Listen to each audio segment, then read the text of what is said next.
হয়, ইয়াতে কেটলাৰ যিখন কালী পূজা মেলা সেইখন আমাৰ বিহালীৰ এখন আগশাৰীৰ মেলা হিচাপে পৰিগণিত হৈছে। কিন্তু এই বছৰ আমি দেখা পাইছোঁ যে ইয়াতে কিছুমান ব্যতিক্ৰম আমি দেখা পাইছোঁ যে এইটো এটা ৰাষ্ট্ৰীয় ঘাইপথ, 15 নং ৰাষ্ট্ৰীয় ঘাইপথ 4 লেনযুক্ত। ইয়াৰে এটা পাৰ্ট সম্পূৰ্ণ প্ৰায় 2 কিলোমিটাৰ ৰাস্তা ইয়াতে বন্ধ কৰি দিয়া হৈছে। আৰু তাতোতকৈ ডাঙৰ কথা হৈছে যে এই ৰাস্তাটি যদি লখিমপুৰ দিশৰ পৰা কোনো এজন বেমাৰী তৎকালীনভাৱে চিকিৎসাৰ প্ৰয়োজন হয়, ইয়াৰ লগতে এখন কেটলা হস্পিটাল আছে, কিন্তু এই ৰাস্তাটো ব্লক কৰি দিয়াৰ লগে লগে সেই ৰোগীসকল এই ৰাস্তাটোদি হস্পিটালত সোমাব নোৱাৰে। ইয়াত এটা ঘূৰি আহি পেলাই হস্পিটালত সোমাবলগীয়া হয়। আৰু তাতোতকৈ ইয়াতে দেখা পাইছোঁ যিটো ডিভাইডাৰ আছে, ডিভাইডাৰ দোকানখিনি বহিছে। আৰু এই দোকানীসকলৰ পৰা আমি এটা কথা গম পাইছোঁ যে ইয়াতে এটা বৃহৎ পইচা তেওঁলোকে লৈছে। প্ৰতিখন দোকানৰ ষ্টলৰ পৰা এতিয়া ইয়াতে কোৱা মতে স্কোৱাৰ ফিট প্ৰায় 300 টকাকৈ হ'লে এখন দোকানে নাই বুলি 8-10 হাজাৰ টকা ইয়াতে কমিটিক দিবলগীয়া হয়। গতিকে ইমান বৃহৎ টকা যদি তেখেতসকলে দিবলগীয়া হৈছে প্ৰকৃততে, তেনেহ'লে এই দোকানীসকলে ইয়াত লাভান্বিত হ'ব নে ক্ষতিগ্ৰস্ত হ'ব? আৰু তাতোতকৈ ডাঙৰ কথা হ'ল যে প্ৰশাসনে যিহেতু ইয়াতে অনুমতি দিছে, প্ৰশাসনে নেশ্যনেল হাইৱেত ইয়াত পাৰ্মিশ্যনটো কেনেকৈ দিছে, ডিভাইডাৰত কেনেকৈ পাৰ্মিশ্যন দিছে? যদি ইয়াত দোকানী এই নেশ্যনেল হাইৱেৰ দোকান দিবলগীয়া হৈছে, তেতিয়া ইয়াৰ যিটো বৃহৎ টকা, এই টকাটো গভৰ্ণমেণ্টে পাইছে নে কমিটিয়ে পাইছে? যদি কমিটিয়ে পাইছে, এই বৃহৎ টকাখিনি ক'ত কেনেকৈ খৰচ হৈছে? ৰাজহুৱা স্বাৰ্থত খৰচ হৈছে নে কাৰোবাৰ ব্যক্তিগত মুনাফা হৈছে? আৰু প্ৰশাসনে এই বস্তুটো ডিভাইডাৰত দোকান দিবৰ কাৰণে এইটো পাৰ্মিশ্যন কেনেকৈ দিছে? আৰু ইয়াত শুনিবলৈ পাইছোঁ যে যিহেতু দোকানীসকলৰ পৰা যথেষ্ট টকা ইয়াতে লোৱা হৈছে। ডাঙৰ কথা হ'ল যে স্বচ্ছ ভাৰত চিঞৰি থকা হৈছে।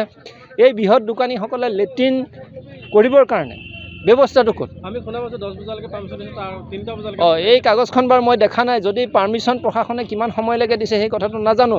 গতিকে পাৰ্মিশ্যন দিয়াৰ সময়মতে তাতকৈ এঘণ্টা বাঢ়ি যাব পাৰে, গতিকে সেইটো ডাঙৰ কথা। কিন্তু তাতকৈ মই এটা কথা আকৌ পুনৰ কৈছোঁ যে স্বচ্ছ ভাৰতৰ যদি ইয়াতে লেট্ৰিন বাথৰুমৰ ব্যৱস্থা থাকিব লাগে দোকানীখিনিৰ কাৰণে। কাৰণ এই বৃহৎ সংখ্যক চাওক ইয়াত শ দোকানী আছে। এই শ দোকানীখিনিয়ে এতিয়া মুকলিত লেট্ৰিন মল ত্যাগ কৰিবলগীয়া হৈছে। এইটো এটা ডাঙৰ কথা। ঠিক আমাৰ বিশ্বনাথ জিলা প্ৰশাসন, বিহালী সমজিলা আছে, এই চকুৰ সন্মুখত নাকৰ তলত এনেধৰণৰ ঘটনাবিলাক হৈ আছে, কিন্তু চাব নোৱাৰে নেকি?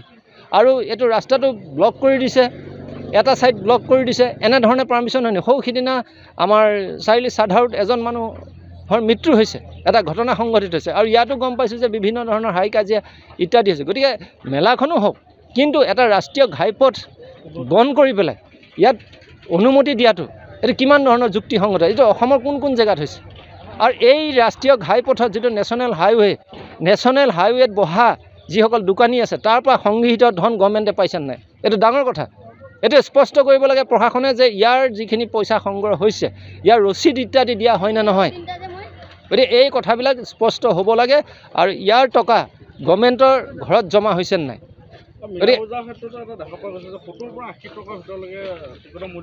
ইয়াতে মই শুনিবলৈ পাইছোঁ যে ইয়াতে যিটো টিকেটৰ মূল্য, এইটো টিকেটৰ মূল্য যথেষ্টখিনি। কাৰণ আমাৰ এই বিহালী সমষ্টি বা ইয়াতে যিখিনি মানুহ চাবলৈ আহিছে, সেইখিনি চব সাধাৰণ শ্ৰেণীৰ মানুহ আহিছে। গতিকে এই সাধাৰণ শ্ৰেণীৰ মানুহখিনিয়ে এই অত্যাধিক এটা পৰিয়ালৰ যদি 4-5টা ল'ৰা ছোৱালী আহে, এখন দুখীয়া ঘৰৰ যদি ল'ৰা ছোৱালী লৈ আহিবলৈ ইয়াতে যদি 50 টকা 60 টকা এটা বিভাগত যদি পইচা দিবলগীয়া হয়, তেতিয়াহ'লে তেওঁলোকে 1000 বা 1500 টকা ইয়াতে দি সৰ্বশান্ত হ'বলগীয়াৰ দৰে এটা ঘটনা হৈছে। আৰু শুনা পাইছোঁ যে এই মীনা বজাৰখনৰ পৰা এটা বৃহৎ টকা লোৱা হয়। এই কথাবিলাক স্পষ্ট হ'ব লাগিব। কাৰণ এই কথাবিলাক যদি প্ৰকৃততে হয়, যদি বৃহৎ পইচা তেখেতসকলৰ পৰা লৈছে, কাৰণ সেই পইচাখিনি জনসাধাৰণৰ পৰা উঠাব লাগিব। আৰু জনসাধাৰণৰ উঠাবলৈ যাওঁতে সাধাৰণ শ্ৰেণীৰ মানুহৰ ওপৰত ৰাম টাঙোন পৰিবলগীয়া হৈছে, সাধাৰণ জনতাৰ ওপৰত। গতিকে এই প্ৰশাসনে যদি এইবিলাক নাচায়, নে প্ৰশাসনৰ লগত এটা বুজাবুজি হৈছে? আমাৰ যিসকল প্ৰশাসনৰ মুৰব্বী আছে, কাৰণ আমি চাইছোঁ যে সাধাৰণ অনুষ্ঠান এটা পাতিবলৈ হ'লে পাৰ্মিশ্যনৰ নামত দুৰ্গা পূজা এখন পাতিবলৈ কিমানখিনি বিধি বিধান প্ৰযোজ্য হয়, কিন্তু ইয়াৰ ক্ষেত্ৰত কি হৈছে?